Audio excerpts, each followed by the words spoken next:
నేను బాలకృష్ణ గారి బిల్డింగ్ నుంచి ఆ ఐపీ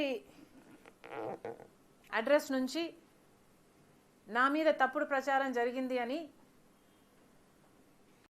కేసు పెట్టాను, కావాలంటే నా మాటల్లోనే వినండి అని జగన్మోహన్ రెడ్డి గారు చాలా ఎంటర్టైనింగ్గా ఒక వీడియో క్లిప్ని కూడా అందరికీ చూపించడం జరిగింది. చాలా సంతోషం. కానీ జగన్మోహన్ రెడ్డి గారు, మీకు నిజంగానే చెల్లెల మీద ప్రేమ ఉండుంటే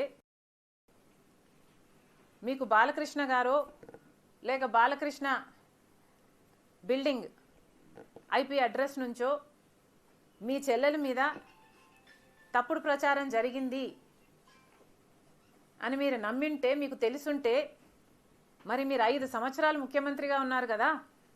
ఆ ఇష్యూ జరిగిన తర్వాత 5 సంవత్సరాలు మీరు ముఖ్యమంత్రిగా ఉండి ఏం గాడిదలు కాశారండి? ఎందుకు ఎంక్వైరీ వేయలేదు బాలకృష్ణ మీద?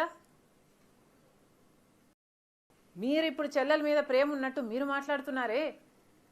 మీకు నిజంగానే చెల్లెల మీద ప్రేమ ఉంటే, ఏ ఇష్యూ అయితే బాలకృష్ణ బిల్డింగ్ నుంచి అప్పుడు జరిగిందో ప్రభాస్కు నాకు సంబంధం ఉంది అని, అదే ఇష్యూని గత 5 సంవత్సరాలలో మీ సైతాన్ సైన్యం మీ సోషల్ మీడియాలో మీరు వాడుకోలేదా?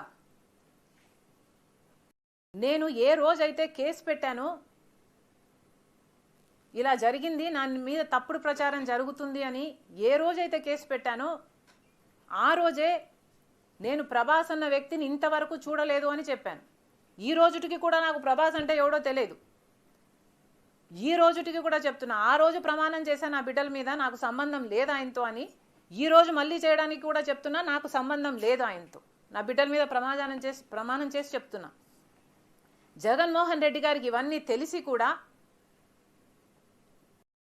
నాకు క్యారెక్టర్ లేనట్టు, నాకు ఆయనతో సంబంధం ఉన్నట్టు గత 5 సంవత్సరాలలో మీ సైతాన్ సైన్యం చేత ప్రాపగండా చేయించలేదా? మీకా చెల్లెల మీద ప్రేమ ఉన్నది, సిగ్గుండాలి కదా.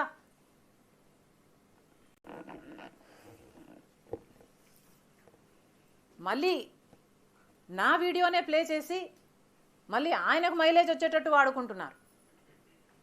అంటే నా వీడియో పనికొస్తుందన్నా మీరు వాడేసుకుంటారు. సో మీరు చెల్లెల్ని వాడేసుకుంటారు, మీరు తల్లి మీద కేసైనా పెడతారు, మీరు నాన్న పేరుని సిబిఐ ఛార్జ్ షీట్లో అయినా